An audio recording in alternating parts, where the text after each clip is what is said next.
Assalamualaikum warahmatullahi wabarakatuh. Alhamdulillahirabbil alamin. Wassalatu wassalamu ala asrofil mursalin wa ala alihi wa sahbihi ajmain. Asyhadu an la ilaha illallah wa asyhadu anna Muhammadar Rasulullah. Allahumma sholli ala Muhammad wa ala ali Muhammad kama shallaita ala Ibrahim wa ala ali Ibrahim wa barik ala Muhammad wa ala ali Muhammad kama barakta ala Ibrahim wa ala ali Ibrahim innaka Hamidum Majid. Pertama-tama, marilah kita panjatkan puji dan syukur kepada Allah Subhanahu wa taala yang telah melimpahkan rahmat kepada kita semua. Tidak lupa salawat beserta salam semoga tercurah limpahkan kepada Nabi kita Nabi Muhammad Shallallahu Alaihi Wasallam, juga kepada keluarga, kepada sahabatnya, dan kepada pengikutnya hingga akhir zaman. Sebelumnya saya ucapkan terima kasih kepada saudari atau saudara moderator telah memberikan saya kesempatan pada hari ini, dan saya juga mengucapkan terima kasih kepada Bapak Zulkifli Jumain selaku dosen pengampu Al-Islam Muhammadiyahan 6 yang telah memberikan saya kesempatan untuk memaparkan materi pada hari ini. Dalam kesempatan ini, saya akan memberikan atau memaparkan materi tentang hubungan antara Al-Quran dan ilmu pengetahuan dan teknologi. Al-Quran merupakan sumber informasi dan pedoman tingkah laku manusia, terutama umat Islam, dalam setiap aktivitasnya. Karena itu, dibutuhkan pemahaman yang utuh, yakni dengan memahami ayat-ayat Al-Quran. Misal bagi seseorang yang tidak memahami ayat-ayat Al-Quran, kemudian menjadikan Al-Quran sebagai pedoman hidupnya. Selain itu, Al-Quran memuat dan menerangkan tujuan puncak umat manusia dengan bukti-bukti yang kuat dan sempurna. Di dalam Al-Quran, terdapat beratus-ratus ayat yang menyebut tentang ilmu dan pengetahuan. Di dalam sebagian besar ayat tersebut, disebutkan kemuliaan dan ketinggian derajat ilmu. Berkat dorongan ayat-ayat tersebut itulah ulama-ulama pada abad ke-8 sampai 10 Masehi di Timur Tengah mampu mengembangkan ilmu-ilmu pengetahuan yang berlandaskan pada riset, yaitu dengan cara melihat, memperhatikan, merenungkan, dan memikirkan, dan mengimplementasikannya dalam bentuk alat-alat maupun metode yang berguna bagi kehidupan manusia.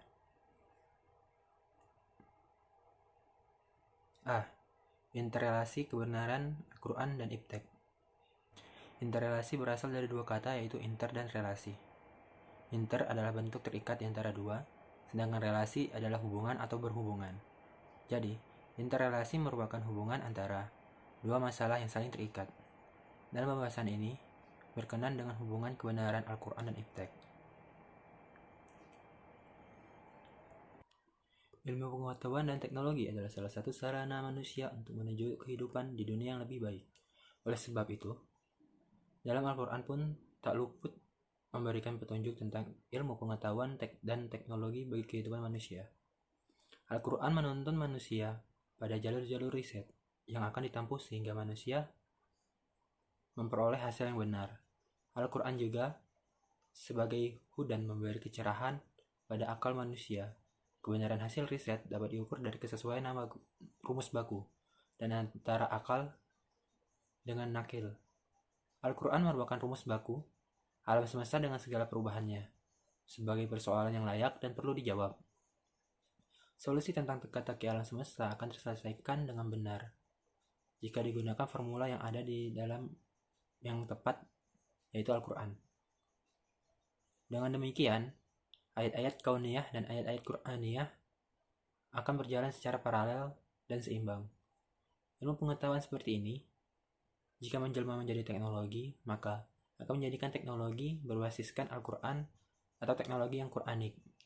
Banyak ayat Al-Quran yang menyinggung tentang pengembangan iptek seperti Wahyu pertama, Quran Surat Al-Alaq 1-5 menyuruh manusia untuk membaca, menulis, melakukan penelitian dengan landasan iman dan akhlak yang mulia, Sedangkan perintah untuk melakukan penelitian secara jelas terdapat dalam Quran Surat Al-Ghasyiyah ayat 17-20 yang berbunyi, Afala yanzuruna ilal ibli kaifa khuliqat Afala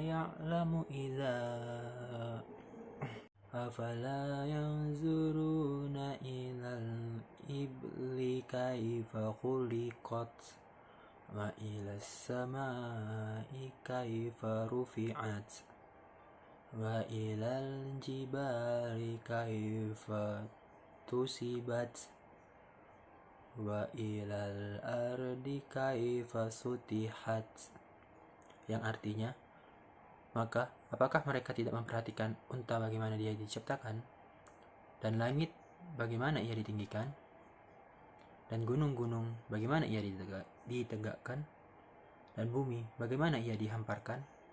Quran Surah Al-Ghasyiyah ayat 17-20. Dari ayat-ayat tersebut, maka muncullah di lingkungan umat Islam suatu kegiatan observasional yang disertai dengan pengukuran sehingga ilmu tidak lagi bersifat kontemplatif seperti yang berkembang di Yunani, melainkan memiliki ciri empiris sehingga tersusunlah dasar-dasar sains. Dan berkat dorongan ayat-ayat tersebutlah ulama-ulama pada abad ke-8-10 Masehi di Timur Tengah mampu mengembangkan ilmu pengetahuan yang berlandaskan pada riset, yaitu dengan cara melihat, memperhatikan, merenungkan, dan memikirkan, serta mengimplementasikannya dalam bentuk alat-alat maupun metode yang berguna bagi kehidupan manusia. Membahas hubungan antara Al-Quran dan ilmu pengetahuan bukan dinilai dari banyak atau tidaknya cabang ilmu pengetahuan yang dikandungnya, tetapi yang lebih utama adalah melihat adakah Al-Quran atau jiwa ayat-ayatnya menghalangi ilmu pengetahuan atau mendorongnya. Karena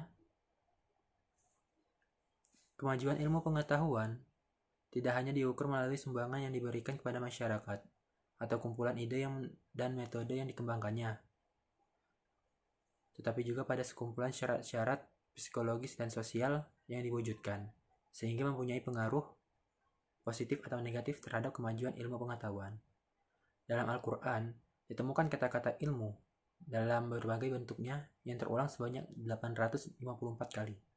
Di samping itu, banyak pula ayat-ayat Al-Quran yang menganjurkan untuk menggunakan akal pikiran, penalaran, dan sebagainya, sebagaimana dikemukakan oleh ayat-ayat yang menjelaskan hambatan kemajuan ilmu pengetahuan, antara lain, yang pertama, subjektivitas, A. Suka atau tidak suka,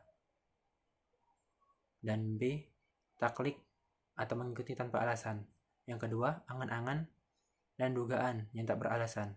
Yang ketiga, bergegas dalam mengambil keputusan atau kesimpulan. Dan yang terakhir, sikap angkuh atau enggan untuk mencari atau menerima kebenaran.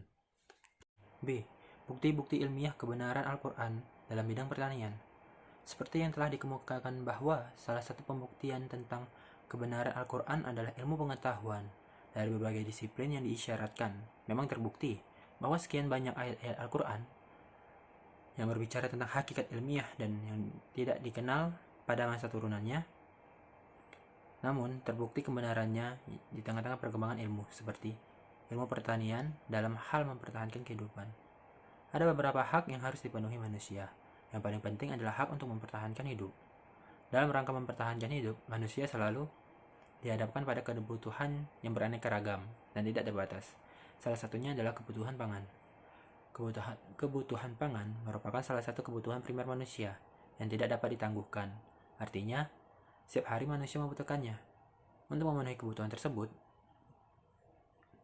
maka manusia harus memetiknya dari alam, karena pada dasarnya alam memang diciptakan untuk manusia. Allah menciptakan keanekaragaman hayati seperti tumbuhan, binatang, dan mikroorganisme di bumi untuk berbagi dengan manusia. Tanpa adanya keanekaragaman tersebut, kehidupan tidak pernah ada. Seperti yang telah disebutkan dalam Al-Quran Surah Al-Mu'min ayat 19-21 yang memiliki arti, lalu dengan air itu, kami tumbuhkan untuk kamu kebun-kebun kurma dan anggur. Di dalam kebun-kebun itu, kamu memperoleh buah-buahan yang banyak, dan sebahagian dari buah-buahan itu kamu makan, dan pohon kayu keluar dari tursina atau pohon zaitun yang menghasilkan minyak.